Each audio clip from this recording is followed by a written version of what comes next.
एक बहुत ही भोला भाला सा आलसी लड़का था। वह कोई काम नहीं करना चाहता था, बस खाना खाता, घूमता और सोते रहता था। एक दिन उसे किसी ने बताया कि एक आश्रम है जहाँ पर कुछ नहीं करना पड़ता है और हर दिन 2 समय का खाना और नाश्ता मिलता है। तुम वहाँ जा कर के रहो। उस आलसी लड़के ने सोचा कि यह तो बहुत ही बढ़िया है और वह उस आश्रम में जाकर रहने को सोचा। और फिर वह भोला भाला आलसी लड़का अपना सारा सांसारिक जीवन छोड़कर उस आश्रम में जाकर रहने लगा। आश्रम में गुरुजी रहते थे। वह कुछ समय सबको प्रवचन देते। वह आलसी लड़का सुनता था, बाकी समय आराम करता था और फिर भरपेट खाना खाकर सो जाता था। ऐसे ही उस लड़के का दिन गुजरता गया। एक दिन उस आश्रम में कुछ भी नहीं बना। नाश्ते के समय नाश्ता नहीं मिला। उसने सोचा, नाश्ता नहीं मिला, भोजन तो मिलेगा। अब भोजन के समय भी उसे भोजन नहीं मिला। लड़का दौड़ करके गुरुजी के पास गया और उसने पूछा कि आज भोजन क्यों नहीं बना। गुरुजी ने कहा कि बेटा, आज एकादशी है और जितने भी आश्रम के सदस्य हैं उनका उपवास है और तुम्हारा भी आज उपवास है। आज भोजन नहीं बनेगा। वह लड़का आलसी था और उसे भूख भी बहुत लगता था। उसने गुरुजी से बोला कि मैं उपवास नहीं रहूँगा, मुझे भूख है, मैं खाना खाऊंगा। गुरुजी ने बोला ठीक है, जाओ भंडारे में से सामान लेकर के आओ और आश्रम में नहीं, बाहर ले जा कर के बना लो। लेकिन याद रखना, भोजन बनाने के बाद सबसे पहला भोग भगवान को लगाना और फिर तुम प्रसाद पाना। वह लड़का बोला ठीक है और फिर अनाज लेकर नदी की ओर पहुंचा। भोजन पकाने लगा, तैयार हुआ। उसके बाद कहने लगा, भगवान श्री राम आइए, पधारिए, भोग लगाइए। अब जब उसे लगा कि भगवान तो आ नहीं रहे हैं तो फिर कहने लगा कि मुझे मालूम है आपको तो अच्छा खाने की आदत है, मैं बना नहीं पाया और मुझे अच्छा भोजन बनाने भी नहीं आता, लेकिन जो भी रूखा सूखा बना है आकर खा लीजिए। भगवान श्री राम उसकी सरलता पर बहुत ही प्रसन्न हुए और उस लड़के को दर्शन दे दिए। उसने देखा कि भगवान श्री राम आए हुए हैं और उनके साथ में माता सीता भी थी, आई हुई है। लेकिन लड़के ने सिर्फ 2 लोगों के लिए ही भोजन बनाया था, एक अपने लिए और दूसरा भगवान के लिए। और अब वो क्योंकि भगवान के साथ माता सीता भी आई हुई थी तो उसने उस भोजन को माता सीता और भगवान के सामने ग्रहण करने के लिए रख दिया। भगवान श्री राम और माता सीता ने भोजन किए और उसके बाद जब वो जाने लगे तो यह भोला सा आलसी सा लड़का बोला कि प्रभु आप आए, दर्शन दिए, बहुत अच्छा लगा। मुझे खाने को कुछ नहीं मिला, लेकिन कोई बात नहीं। लेकिन आपसे एक विनती है कि अगली बार जब आप आएँ तो कितने लोग आएंगे यह बता दीजिए, ताकि मैं उतने लोगों के लिए भोजन बनाकर रखा रहूं। भगवान श्री राम मन ही मन मुस्कुराए और फिर अंतन ध्यान हो गए।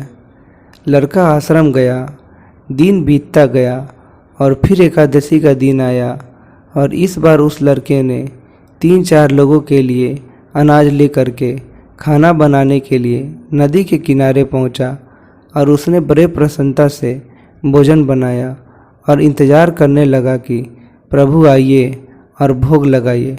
इस बार लड़का देखता है कि भगवान श्री राम पूरा राम दरबार लेकर के आए हैं, जैसे माता सीता, लक्ष्मण, भरत, हनुमान जी और सभी लोग आए हैं। लड़के ने 3-4 लोगों का भोजन बनाया था और इस बार भी भोजन कम पड़ गया। लड़के ने निराश होकर भोजन को प्रभु के आगे रख दिया। उन्होंने भोजन किया और फिर चले गए और इस बार भी लड़का फिर से भूखा रह गया। अब लड़का फिर आश्रम गया। दिन बीतता गया और फिर एकादशी का दिन आया और इस बार गुरुजी से कहने लगा कि गुरुजी, मुझे इस बार थोड़ा ज़्यादा अनाज चाहिए। गुरुजी सोचने लगे कि यह इतना सारा अनाज का करता क्या है, कहीं इसे बेचता तो नहीं है। फिर उन्होंने कहा कि ठीक है, भूख से परेशान रहता है। लड़के ने कहा कि नहीं गुरुजी, मैं भूख से परेशान नहीं रहता हूँ। प्रभु के साथ बहुत से लोग आते हैं, उनको भी तो भोजन करना पड़ता है। गुरुजी को लगा कि लड़का पागल हो गया है, लेकिन गुरुजी ने सोचा कि चलो एक बार चलकर देखते ही हैं कि लड़का इस अनाज का करता क्या है। वह भोला सा लड़का अनाज लेकर के नदी के किनारे पहुंचा और इस बार भोजन बनाया नहीं। उसने सोचा कि प्रभु हर बार ज़्यादा लोग को लेकर के आते हैं, इस बार वो जितने भी आएंगे खुद बना करके भोग लगा लेंगे। और फिर प्रेम से प्रभु को बुलाने लगा। गुरुजी यह सब छुपकर देख रहे थे। भोजन तो बनाया नहीं और प्रभु को बुला रहा है, लेकिन लड़के ने देखा कि इस बार प्रभु के साथ बहुत से लोग आए हुए हैं, तो उसने प्रभु के सामने हाथ जोड़ करके कहा कि प्रभु माफ़ करना, आप बहुत सारे लोग आते हो, मुझे संख्या पता नहीं होती है और मेरी हिम्मत भी नहीं होती है कि इतने सारे लोगों के लिए भोजन बनाऊं। आप स्वयं आइए, बनाइए, खाइए और भोग लगाइए। प्रभु मुस्कुराते हैं और अपने साथ आए सभी लोग के साथ मिल करके भोजन बनाते हैं। गुरुजी यह सब छुपकर देखते हैं और फिर लड़के के पास आकर के कहते हैं कि तुम ये क्या कर रहे हो। लड़का कहता है कि गुरुजी, आपको दिख नहीं रहा है, भगवान श्री राम पधार चुके हैं, माँ सीता आई हुई है, हनुमान जी आए हैं और सभी लोग आए हुए हैं, भोजन बन रहा है। गुरुजी ने बोला कि पागल हो गया है, मुझे तो कोई दिख नहीं रहा। लड़का गुस्सा हो गया और बोला, प्रभु आप ये क्या कर रहे हो?